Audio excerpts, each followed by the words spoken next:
Mahal na makapangyarihang Diyos, sa panahong ito ng pagsisiyasat at pagdarasal, lumalapit kami sa iyo ng may mapagpakumbabang puso at bukas na isipan, na kinikilala ang iyong kadakilaan at ang lalim ng iyong pagmamahal. Kami ay nagpapasalamat sa iyong patuloy na presensya sa aming buhay, lalo na kapag kami ay humaharap sa mga unos na ibinabato sa amin ng mundo. Alam namin na, kahit sa pinakamahirap na sitwasyon, ikaw ang aming matatag na anchor at aming ligtas na kanlungan. Panginoon, madalas kaming nasa gitna ng mga bagyo, pisikal man, emosyonal o espiritual. Ang mga bagyong ito, o Ama, ay dumarating na may kasamang malalakas na hangin at magulong alon. Sinusubukan na ilihis kami sa landas na maghahatid sa amin patungo sa iyo. Ginagamit mo ang mga bagyong ito para hubugin kami, turuan kami, at palakasin. Mahal na Diyos, tulungan mo kaming maunawaan na ang mga paghihirap na aming kinakaharap ay hindi lamang mga hadlang, ngunit mga pagkakataon na lumago sa pananampalataya at pag-asa sa iyo kapag nakaramdam kami ng pagkapagod at kawalan ng lakas. Ipaalala sa amin na ikaw ang aming lakas. Sinasabi sa atin ng iyong salita na ang Diyos ang ating kanlungan at kalakasan, isang sakdal na tulong sa kabagabagan. Awit 46:1. Naway makatagpo kami ng ginhawa at lakas ng loob sa mga salitang ito. Batid na hindi mo kami pababayaan.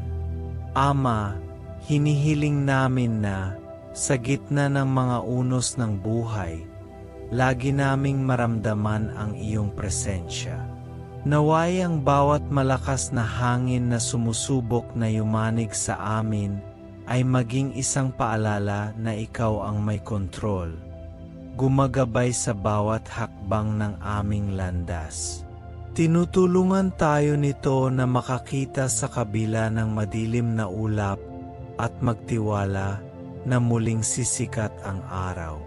Naway manatiling nakatutok ang aming mga mata sa iyo, tulad ng ginawa ni Pedro noong lumakad siya sa ibabaw ng tubig, batid na habang sumisigaw kami para sa iyong tulong, iniabot mo ang iyong kamay at umalalay sa amin.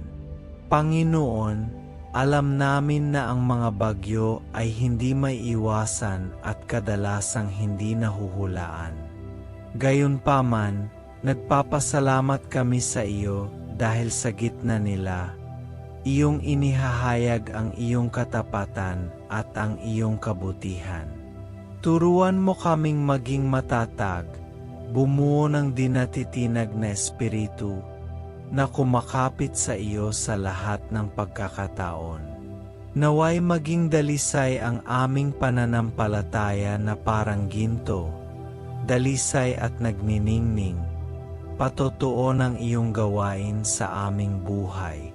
O Diyos, sa mga sandali ng kawalan ng pag-asa, kapag tila walang paraan, ipaalala sa amin ang iyong pangako, maging malakas at matapang. Huwag kang matakot o manglupaypay sa harap nila, sapagkat ang Panginoon mong Diyos ang siyang yumayaong kasama mo. Hindi ka iwan o pababayaan. Naway maukit ang mga salitang ito sa aming mga puso, na nagbibigay sa amin ng katiyakan na, gaano man kalaki ang bagyo, ikaw ay nasa aming tabi. Ama, gusto din po naming matuto sa bawat unos. Tulungan kaming makakuha ng mga mahahalagang aral mula sa mga paghihirap upang magkaroon ng empatiya at pakikiramay sa iba, upang maging mas matiyaga, at magtiwala sa iyo ng mas malalim na makita namin ang bawat hamon bilang isang pagkakataon upang lumago at maging higit na katulad ni Kristo, ang aming huwaran ng pagtitiyaga at pananampalataya. Panginoon, alam namin na ikaw ay may kapangyarihan at ang lahat ng mga bagay ay gumagawa ng sama-sama para sa ikabubuti ng mga nagmamahal sa iyo, ng mga tinawag ayon sa iyong layunin. Naway ipamuhay natin ang katotohanan ito, kahit na ang lahat ng bagay sa ating paligid ay tila gumuho. Naway hindi matitinag ang aming pagtitiwala sa iyo. Naway magpahinga kami sa katiyakan na ikaw ay gumagawa para sa amin, kahit na hindi namin ito nakikita. Diyos, ikaw ang aming kanlungan. Sa iyo kami nakatagpo ng kapayapaan. Sa iyo kami nakatagpo ng kapahingahan. Kapag ang mga alon ng buhay ay sumusubok na lampasan kami, ipaalala sa amin na maaari kaming tumakbo sa iyong mga bisig at makahanap ng ligtas na kanlungan. Ikaw ang aming bato, ang aming matibay na kastilyo, at sa iyo ay walang anino ng pagpihi. Naway lagi naming hanapin ang iyong mukha, batid na ikaw ay tapat upang marinig at sagutin kami. Sa gitna ng mga unos, Panginoon, palakasin mo kami. Bigyan mo kami ng lakas ng loob na harapin ang bawat araw na may panibagong pag-asa. Tulungan kaming magtiwala sa iyong probisyon at matiyagang maghintay para sa iyong panghihimasok. Naway kami ay maging mga buhay na saksi ng iyong katapatan, upang makita ng iba ang iyong liwanag na nagniningning sa aming buhay, kahit sa panahon ng kahirapan. Ama, nagpapasalamat kami sa iyo dahil alam namin na ang mga unos ay hindi nananatili magpakailanman, ngunit ang iyong awa ay nananatili.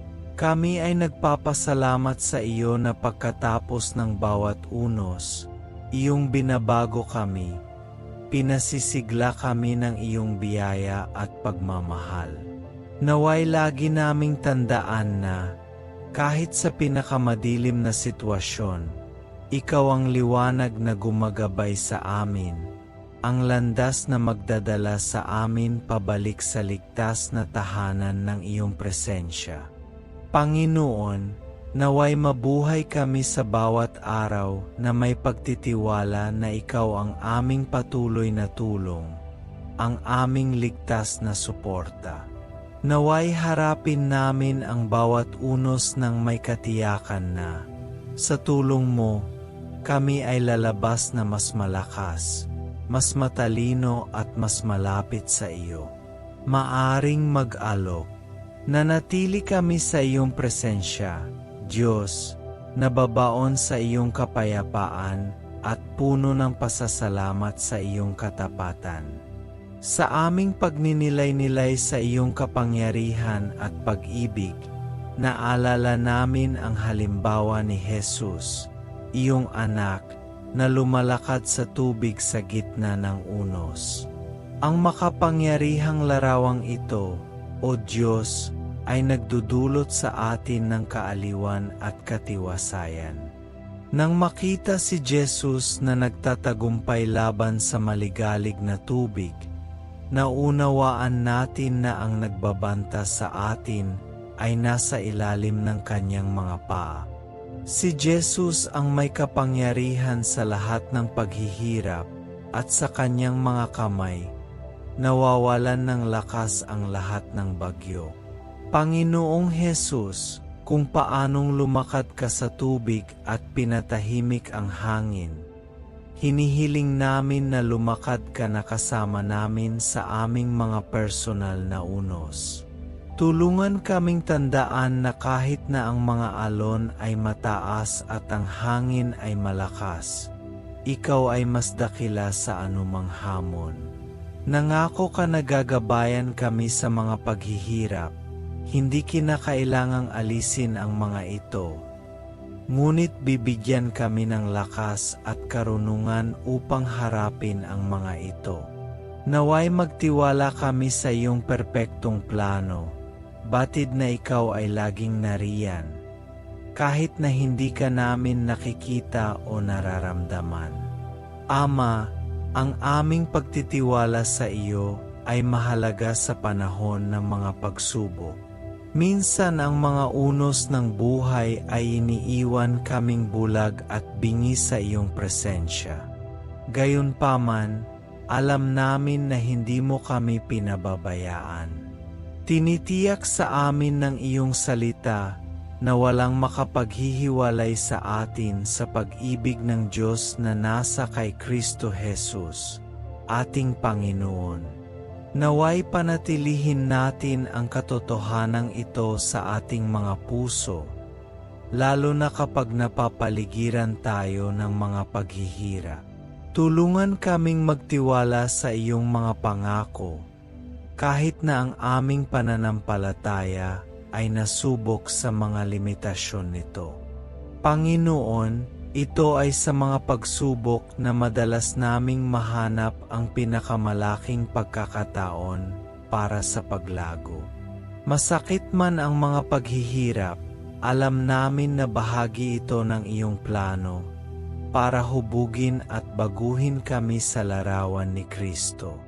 Ang mga karakter sa Biblia tulad nina David, Isaiah at Jeremiah ay humarap sa matinding paghihirap, ngunit sa pamamagitan ng kanilang mga pagsubok, nagsagawa ka ng mga dakilang gawa. Si David, inuusig at sinubok, ay naging hari ayon sa iyong sariling puso. Si Isaias, sa gitna ng mahihirap na panahon, ay naging propeta ng pag-asa. Si Jeremias, sa kabila ng mga luha at pagtanggi, ay isang tagapagsalita ng iyong katotohanan. Naway makita natin ang ating sariling mga paghihirap bilang mga pagkakataon para sa paglago at pagbabago.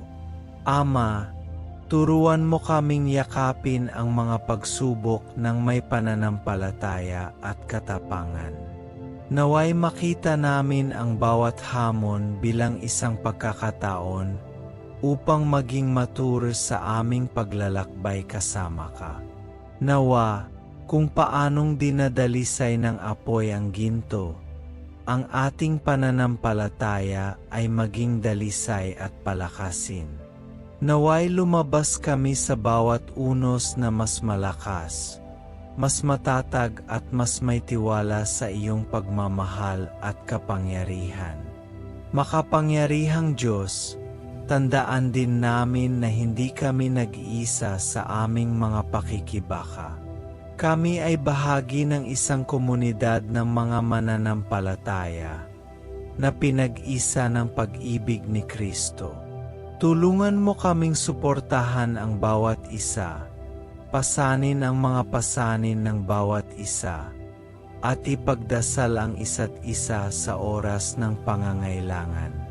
Naway maging instrumento kami ng iyong kapayapaan at kaginhawaan, na nagpapaalala sa aming mga kapatid na ikaw ay laging nariyan, laging mapagmahal, at laging makapangyarihang magligtas.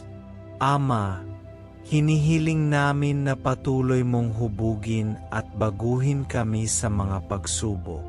Naway lumago kami sa pananampalataya, sa pag-ibig at sa paglilingkod sa iyo. Naway ang aming mga buhay ay maging isang patuloy na patotoo ng iyong kabutihan at katapatan, upang makita ng iba sa amin ang pag-asa na ikaw lamang ang makapagbibigay. Naway kami ay nagniningning sa isang madalas na madilim na mundo, na sumasalamin sa iyong kaluwalhasyan at nagpapahayag ng iyong pangalan. Sa pangalan ni Jesus, Aming Panginoon at Tagapagligtas, kami ay nananalangin. Amen.